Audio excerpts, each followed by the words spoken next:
Hello dear students, welcome to Swadhyan. Please subscribe the channel and press the bell icon.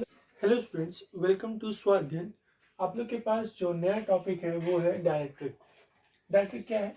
एक ऐसा insulating material जिसके सारे electron उसके atom में nuclei के साथ टाइटली बाउंड होते हैं और कोई भी फ्री इलेक्ट्रॉन्स अवेलेबल नहीं होता है, उसी को हम लोग क्या बोलते हैं? डाइलेक्ट्रिक बोलते हैं। मीन्स डाइलेक्ट्रिक क्या है? It is a insulating material whose all the electrons are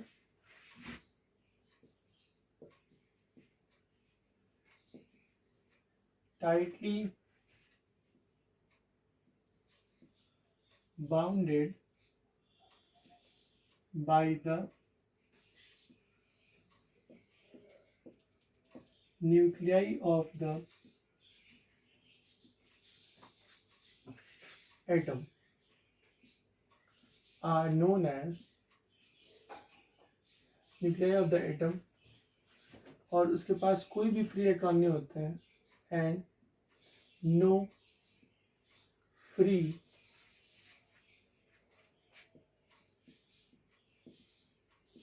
electrons are available. कोई भी फ्री इलेक्ट्रॉन अवेलेबल नहीं होता है। इसी को हम लोग क्या करते हैं? Is known as dielectric. इसी को हम लोग डाइलेक्ट्रिक बोलते हैं। ठीक है, अब बात आती है कि वो सब्सटेंस क्या है, वो मटेरियल क्या है जिसको आप लोग डाइलेक्ट्रिक बोल रहे हो। तो उस मटेरियल को आप क्या बोलोगे जिसको आप डाइलेक्ट्रिक बोलते हो? तो अगर आप एग्जांपल लेना चाहते हो तो एग्जांपल में आप लिख सकते हो ग्लास, वैक्स, ऑयल, रबर, ये सारी चीज़ें, या माइका, ये जितनी भी चीज़ें हैं ये क्या हैं? डाइलेक्ट्रिक के एग्जाम्पल्स हैं। दो तरह के डाइलेक्ट्रिक्स होते हैं, एक होता है पोलर डाइलेक्ट्रिक और एक होता है नॉन पोलर डाइलेक्ट्रिक्स। तो आप लिखोगे there are two types of dielectrics. कौन कौन से डाइलेक्ट्रिक होते हैं? मैंने वही बताया। पहला है पोलर डाइलेक्ट्रिक्स और दूसरा है नॉन पोलर डाइलेक्ट्रिक्स। ठीक है, पोलर और नॉन पोलर डाइलेक्ट्रिक्स यहाँ पर अवेलेबल है। पोलर डाइलेक्ट्रिक किसको कहते हैं? पोलर डाइलेक्ट्रिक उसको कहते हैं जिसमें निगेटिव और पॉजिटिव दोनों आयंस का सेंटर ऑफ ग्रेविटी एक दूसरे से कोइंसाइड ना करे, उसको हम बोलते हैं पोलर डाइलेक्ट्रिक। क्या बोल रहे हैं? फिर से बोलें। पॉजिटिव और निगेटिव पार्ट के जो निगेटिव के पॉजिटिव और निगेटिव, किसी मॉलिक्यूल के जो पॉजिटिव और निगेटिव पार्ट हैं उनका सेंटर ऑफ ग्रेविटी जब कोइंसाइड नहीं करेगा तो उसको हम बोलेंगे पोलर डाइलेक्ट्रिक्स। और अगर उनके पॉजिटिव और निगेटिव जो सेंटर ऑफ ग्रेविटी अगर क्या कर जाते हैं? कॉन्साइड कर जाते हैं, तो आप उसको बोलते हैं नॉन पोलर डाइलेक्ट्रिक्स। तो इस चीज़ को आपको ध्यान रखना होगा कि पोलर डाइलेक्ट्रिक क्या है और नॉन पोलर डाइलेक्ट्रिक क्या है। इतना। हाँ तो बच्चों, अब आते हैं हम लोग पोलर डाइलेक्ट्रिक्स पे। किस पे आते हैं?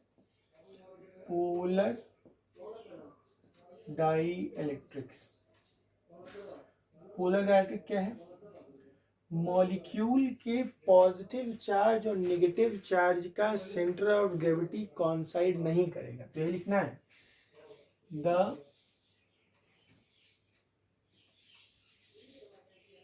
Positive and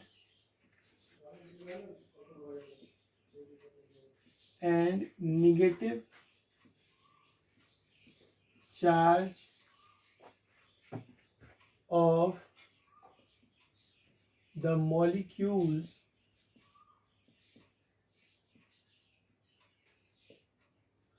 does not coincide with the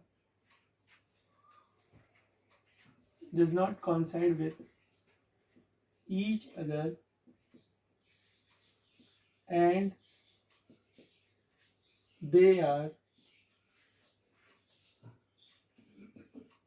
separated by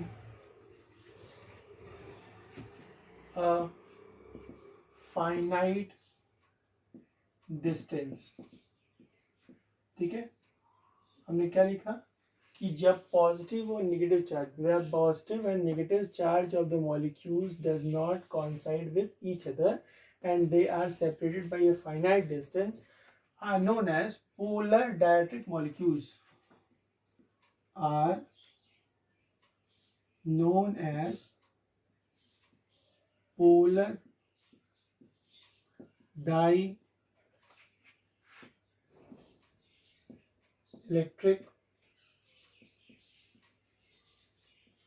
molecules.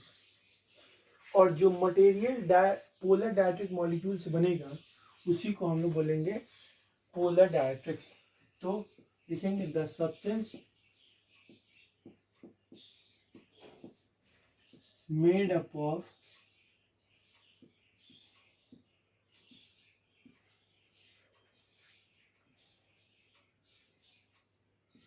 polar dielectric molecules are known as polar dielectric substance. उसी को हम लोग पोलर डायरेक्ट्रिक सब्सटेंस बोलते हैं. मेरी बात समझ में आ रही है हम क्या कहना चाह रहे हैं? तो इसको हम लोग पोलर डायरेक्ट्रिक सब्सटेंस बोलते हैं. फिर बात आती है सेकेंड. ठीक है, अब आपको ये दिमाग में आ रहा होगा सर ये कैसे आप इसको डिजाइन करोगे. तो जैसे मान लो मैंने एक फिक्स बाउंड्री बनाया, एक सब्सटेंस बनाया और हम कह रहे हैं कि ये डायरेक्ट्रिक सब्सटेंस है. ठीक है, अब ये डायरेक्ट्रिक सब्सटेंस कैसे है? जैसे मान लो हमारे पास ये मॉलिक्यूल है, इस मॉलिक्यूल के पास पॉजिटिव और नेगेटिव चार्ज दोनों होगा. इधर आप पॉजिटिव बना लो, इधर आप नेगेटिव बना लो. तो इसको आप लोग देखो, ये पॉजिटिव नेगेटिव ओवरलैप नहीं कर रहा है.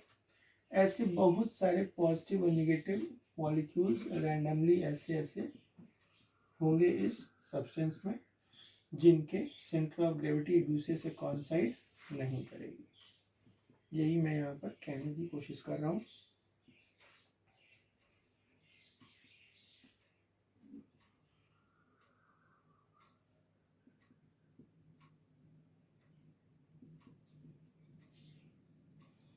तो आप ऐसे बना लोगे कि इसी को आप पोलर डायरेक्ट्रिक्स बोलते हो. अगर आपको एग्जांपल चाहिए होगा तो आप एग्जांपल में लिख सकते हो HCl को, इसको आप हाइड्रोक्लोरिक एसिड बोलते हो. एक चीज़ और बता दें कि जो पोलर डायरेक्ट्रिक्स का जो मोमेंट होता है वो नेगेटिव से पॉजिटिव की तरफ, तो सबका डायरेक्शन इस तरह से होगा. आप चाहो तो बना लो थोड़ा सा.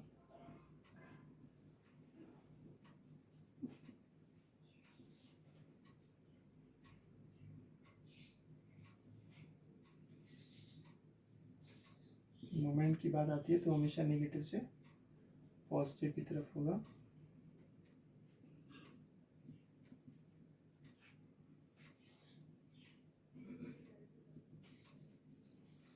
तो ये आपके पास हो गया पोलर डायरेक्ट्रिक्स. अब हम लोग को पढ़ना है कि नॉन पोलर डायरेक्ट्रिक क्या है. Non polar डाइइलेक्ट्रिक्स.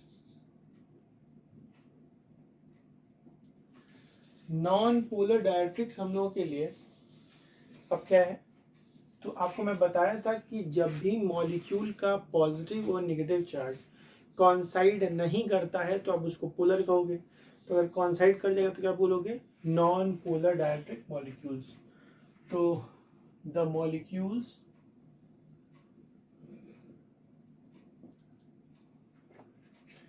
in which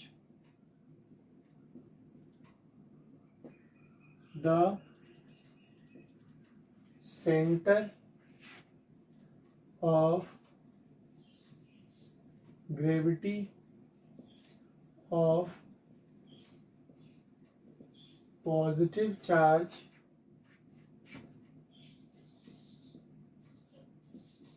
and negative charge coincide with each other are known as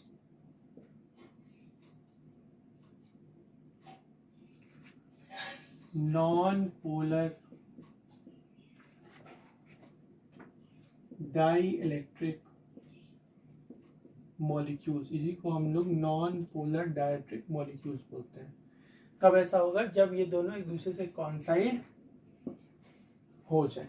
ठीक है, अब ऐसे मॉलिक्यूल्स सब डाइइलेक्ट्रिक मॉलिक्यूल कहते हैं, और ऐसे मॉलिक्यूल्स वाले सब्सटेंस को क्या बोलेंगे, नॉन पोलर डाइइलेक्ट्रिक सब्सटेंस। तो द सब्सटेंस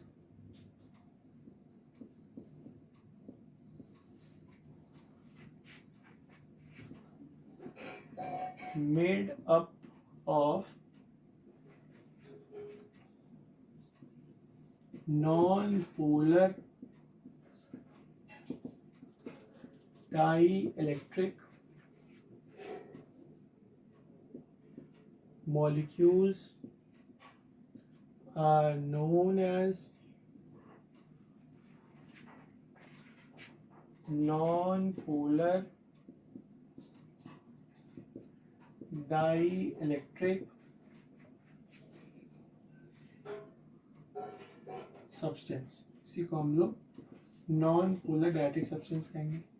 अगर इनके मॉलिक्यूल्स मतलब पॉजिटिव चार्ज और नेगेटिव चार्ज के सेंटर ऑफ ग्रेविटी अगर कॉन्साइड कर रही है तो ये दिखने में कैसे होंगे। सो मान लो ये पॉजिटिव चार्ज और नेगेटिव चार्ज एक साइड एक ही पास हो जाएंगे और इनकी सेंटर ऑफ ग्रेविटी क्या कर जाएगी, कॉन्साइड कर जाएगी।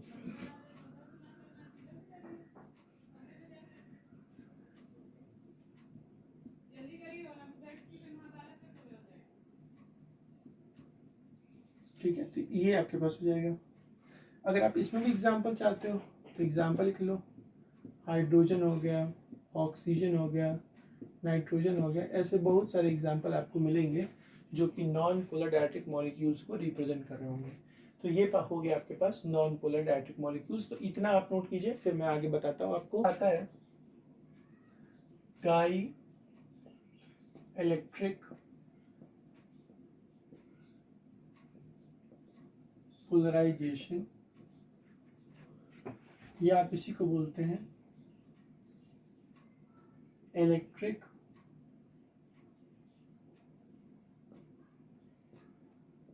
Polarisation of matter. इसी को आप इलेक्ट्रिक पोलराइजेशन ऑफ मैटर भी बोलते हैं। अब ये है क्या कि जब भी कोई भी आप डाइइलेक्ट्रिक मटेरियल, जब भी कोई भी डाइइलेक्ट्रिक मटेरियल आप ले आते हो, वो पोलर हो या नॉन पोलर, और आप उसको एक्सटर्नल इलेक्ट्रिक फील्ड में रखते हो, तो उस डाइइलेक्ट्रिक मटेरियल के ऊपर एक नेट डाइपोल मोमेंट आ जाता है। उसी को हम लोग क्या बोलते हैं, डाइइलेक्ट्रिक पोलराइजेशन। और जो नेट डाइपोल मोमेंट आता है वो एक्सटर्नल डाइइलेक्ट्रिक फील्ड के इलेक्ट्रिक फील्ड के डायरेक्शन में ही होता है। फिर मैं रिपीट कर रहा हूँ, जब भी हमारे पास कोई भी पोलर या non polar dielectric external electric field में आता है, तो उस डाइइलेक्ट्रिक मटेरियल के पास एक अपना उस एक्सटर्नल इलेक्ट्रिक फील्ड की वजह से एक नेट डाइपोल मोमेंट आ जाता है in the direction of applied electric field known as dielectric polarisation या इलेक्ट्रिक पोलराइजेशन ऑफ मैटर। और सुनिए, तो लिखेंगे कि when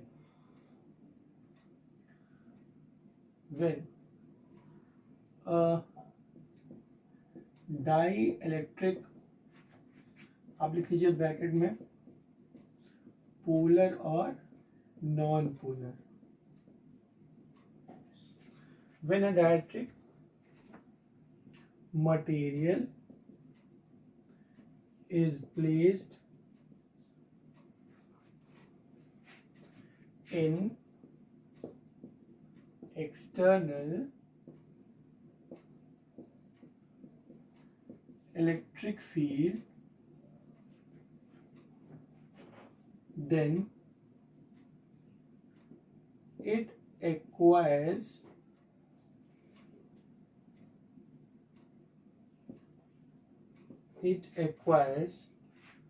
some dipole moment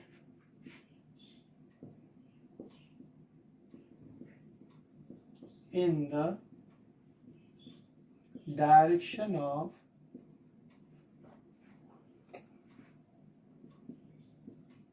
applied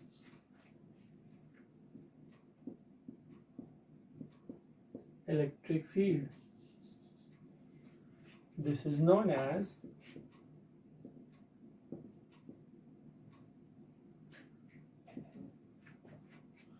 dielectric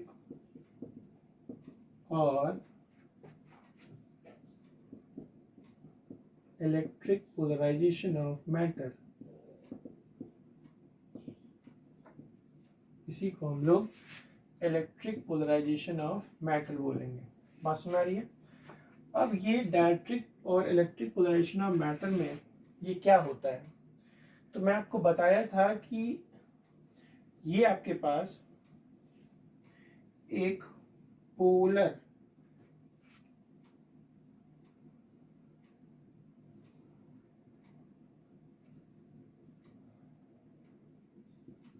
dielectric है जिसके मॉलिक्यूल्स रैंडम है, और इस वजह से इसका अगर आप नेट डाइपोल मोमेंट निकालेंगे तो आपको 0 मिलेगा। ठीक है, रैंडम होने की वजह से।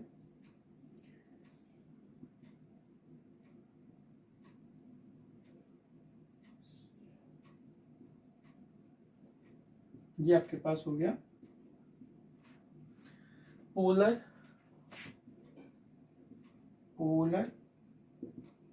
Dielectric substance. इस पोलर डाइलेक्ट्रिक सब्सटेंस को हम लोग कहाँ रख रहे हैं? इस एक्सटर्नल इलेक्ट्रिक फील्ड में। तो आपके पास मैं एक प्लेट बना रहा हूँ, जिस तरह कैपेसिटर में आप बनाते हो। तो यहाँ पर आपके पास पॉजिटिव चार्ज है, और एक प्लेट मैं यहाँ बना रहा हूँ जहाँ पर नेगेटिव चार्ज है। ठीक है, और इसी के बीच में मैं इस डाइलेक्ट्रिक को प्लेस कर दे रहा हूँ। जो ये वाला डाइलेक्ट्रिक है उसको उठा के मैं यहाँ रख रहा हूँ। ठीक है, ये लीजिए, मैंने यहाँ पे इसको रख दिया। इसको रखने के बाद क्या होगा कि जो इसका अलाइनमेंट अलग अलग डायरेक्शन में है, अब धीरे धीरे इसका डायरेक्शन क्या होगा? इन the direction of applied electric field. अब ये धीरे धीरे उसी के डायरेक्शन में अलाइन हो जाएंगे।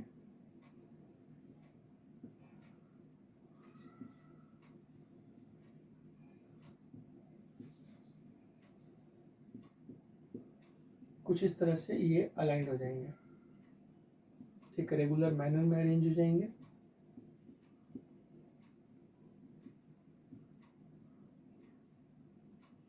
ठीक है, और देखिए इनका जो डाइपोल मोमेंट है वो अप्लाइड इलेक्ट्रिक फील्ड लाइंस के डायरेक्शन में है। अब अप्लाइड इलेक्ट्रिक फील्ड लाइंस के डायरेक्शन में होने का मतलब क्या है? यहाँ पर मैं बता रहा हूँ,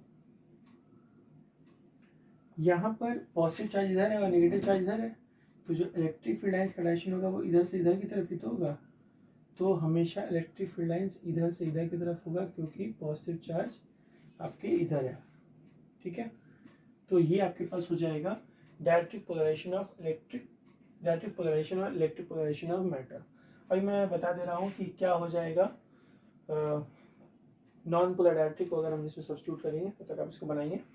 हाँ तो बच्चों, अब आपको हम लोग को ये बताना था कि नॉन पोलर डाइलेक्ट्रिक को इलेक्ट्रिक फील्ड में रखोगे तो आपको क्या होगा। सबसे पहले आपको बता दूं कि जब आप नॉन पोलर डाइलेक्ट्रिक की बात करते हो तो नॉन पोलर डाइलेक्ट्रिक का जो डाइपोल मोमेंट होता है वो पहले से ही जीरो होता है। क्यों? क्योंकि उनके जो पॉजिटिव नेगेटिव चार्ज होते हैं उनकी सेंटर ऑफ ग्रेविटी एक दूसरे से कॉन्साइड कर ली रहती है। तो कॉन्साइड हो जाने की वजह से उसका डाइपोल मोमेंट पहले से क्या हो रहता है? जीरो। ठीक है, हो गया ऐसा। ये आपके पास कौन सा डाइलेक्ट्रिक है? नॉन पोलर डाई इलेक्ट्रिक है। इस नॉन पोलर डाइलेक्ट्रिक को जब आप एक्सटर्नल इलेक्ट्रिक फील्ड में रखोगे तो आपको एक नई चीज देखने को मिलेगी। जो इनके पॉजिटिव और नेगेटिव चार्ज हैं वो इलेक्ट्रोस्टैटिक फोर्स एक्सपीरियंस करेंगे, और उस इलेक्ट्रोस्टैटिक फोर्स एक्सपीरियंस करने की वजह से जो इनका पॉजिटिव और नेगेटिव चार्ज है वो डिस्प्लेस होकर उनके पास एक डाइपोल मोमेंट आना शुरू हो जाएगा। तो ये कुछ उस तरह से दिखने लगेंगे जैसा आपके पास पोलर डाइलेक्ट्रिक था। तो ये आपके पास वो प्लेट है जहाँ पर पॉजिटिव चार्ज होगा। तो ये आपके पास पॉजिटिव चार्ज वाला प्लेट है, और राइट हैंड साइड में आपको नेगेटिव चार्ज के लिए मुझे एक प्लेट बनाना होगा।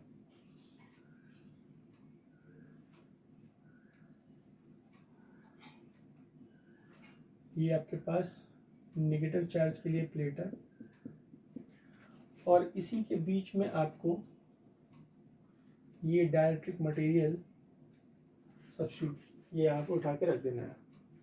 जब रखोगे तो जो इसके डाइपोल्स होंगे ना, जो इसके मॉलिक्यूल्स होंगे, उसका सेंटर ऑफ ग्रेविटी अलग हो जाएगा। क्यों अलग होगा?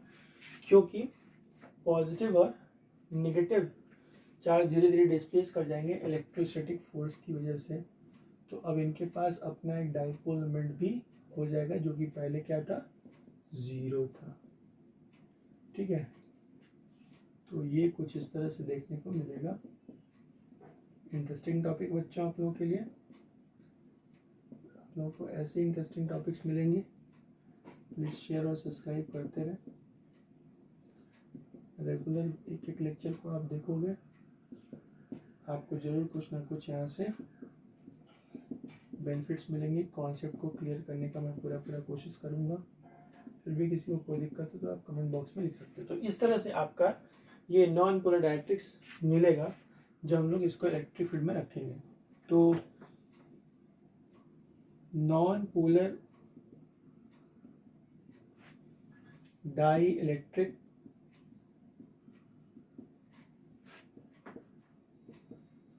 experiences electrostatic force due to which positive and negative charge displaces and acquire some dipole moment। ठीक है, तो इस तरह से आप इसका डाइलेक्ट्रिक पोलराइजेशन भी समझ गए होंगे। तो आप इसको नोट कीजिए। तो बच्चों आपने उसको नोट कर लिया होगा। अब आपके पास आ रहा है कि reduced value of electric field in dielectric. तो कैसे इलेक्ट्रिक फील्ड की वैल्यू घट जाती है डाइलेक्ट्रिक में, वो हम लोग को यहाँ देखना है। तो सबसे पहले आपको एक इलेक्ट्रिक मतलब कैपेसिटर लेना है। ठीक है, मैंने एक प्लेट यहाँ कंसिडर करना है, और मैंने यहाँ पे एक पहला प्लेट बनाया जहाँ पर पॉजिटिव चार्जेस हैं। कौन से चार्ज हैं? Positive charge. फिर इसी के बगल में एक दूसरा प्लेट बनाना है। काहे लिए बनाना है सर? निगेटिव चार्ज के लिए। बहुत सही बच्चों, जिनके दिमाग में आया निगेटिव चार्ज सही आया। तो हमने यहाँ पर बनाया निगेटिव चार्ज। ठीक है। अब आपको पता है कि जब प्लेट्स के बीच में यहाँ पर कुछ भी नहीं रहता है, पूरा प्लेन रहता है, बिना किसी डायरेक्ट्रिक या स्लैब की कोई यहाँ पर रूपरेखा नहीं है, इन दोनों प्लेट्स के बीच में अगर हमारे पास वैक्यूम या एयर है तो इसके बीच में जो इलेक्ट्रिक फील्ड आ जाती है, उस इलेक्ट्रिक फील्ड को हम लोग यहाँ पर E0 से रिप्रेजेंट करना है। ठीक है। तो हमने इलेक्ट्रिक फील्ड पर यहाँ पर हमने E0 रिप्रेजेंट कर दिया। अब करना क्या है कि इस एक्सटर्नल इलेक्ट्रिक फील्ड के दोनों प्लेट के बीच में हम लोगों को एक डायरेक्ट्रिक ले आके प्लेस कर देना है। प्लेस कर दीजिए। तो हम लोग एक डायरेक्ट्रिक को ले आकर इन प्लेट्स के बीच में रखेंगे। अब आपको इसके जस्ट पहले वाले टॉपिक पर डाइलेक्ट्रिक पोलराइजेशन पढ़ाया गया है। डाइलेक्ट्रिक पोलराइजेशन की वजह से जो डाइलेक्ट्रिक आएगा, जो इंसुलेटिंग मटेरियल आएगा, उस इंसुलेटिंग मटेरियल के ऊपर कोई ना कोई इंड्यूस्ड चार्ज तो आ ही जाएगा। तो हमने एक डाइलेक्ट्रिक मटेरियल ऐसे रख दिया।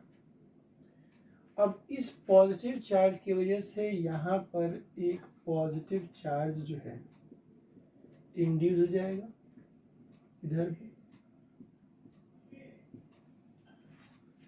जो इस पॉजिटिव चार्ज की वजह से इलेक्ट्रिक फील्ड लाइंस का डायरेक्शन है, उसका डायरेक्शन तो इधर से इधर की तरफ है। सॉरी, ये वाला पॉजिटिव नहीं होगा, नेगेटिव होगा, क्योंकि ये पॉजिटिव है तो ये नेगेटिव हो जाएगा। मुझसे गलत बन गया, आप इसको पॉजिटिव कर लेना है। अब क्या होगा कि जो यहाँ पर पॉजिटिव चार्ज है उसकी वजह से जो ये नेगेटिव चार्ज इंड्यूस्ड हुआ और जो ये पॉजिटिव चार्ज आया, तो number of positive charge and number of negative charge जो इन फेसेस पर है वो बराबर हो जाएंगे। अब इसकी वजह से electric field lines induced charge की वजह से EI की value, induced EI induced charge की इलेक्ट्रिक फील्ड है, तो उसका डायरेक्शन की तरफ हो जाएगा। अब आपको नेट इलेक्ट्रिक फील्ड निकालना है। अब जो नेट इलेक्ट्रिक फील्ड की वैल्यू है वो E is equal to E0 minus EI ही तो होगी। इसका मतलब कि जो नेट इलेक्ट्रिक फील्ड लाइन है उसका डायरेक्शन इस प्लेट से इस प्लेट के डायरेक्शन में ही होगा, लेकिन फर्क इतना ही होगा कि जो नेट इलेक्ट्रिक फील्ड की वैल्यू है वो इस E0 से कम हो जाएगी। तो वही बात है, रिड्यूस्ड वैल्यू, यहाँ पर इसकी वैल्यू घट जाएगी। तो आप ये कह सकते हो कि यहाँ पर जो E की वैल्यू है वो लेस देन E0 है, बट ये जो नेट E की वैल्यू है वो जीरो नहीं होगी। किसके आ जाने से? डाई इलेक्ट्रिक के आ जाने से। यही यहाँ पर कहा गया है reduced value of electric field in A dielectric. तो इसी को हम लोग कहते हैं। तो यहाँ पर आपके पास जो EI आ रहा है, ये EI है इलेक्ट्रिक फील्ड इन चार्जेस की वजह से जो कि पोलराइजेशन की वजह से इंड्यूस्ड हो गए हैं। These two charges are induced charges। इसको क्या बोलते हैं हम लोग? induced charges बोलते हैं। पास में आ रही है? तो ये चीज आप लोगों को ध्यान रखना पड़ेगा। तो आप चाहो तो यहाँ पर एक स्टेटमेंट भी लिख सकते हो। तो यहाँ से आप ये लिख सकते हो कि when a dielectric is placed in external electric field, then the electric field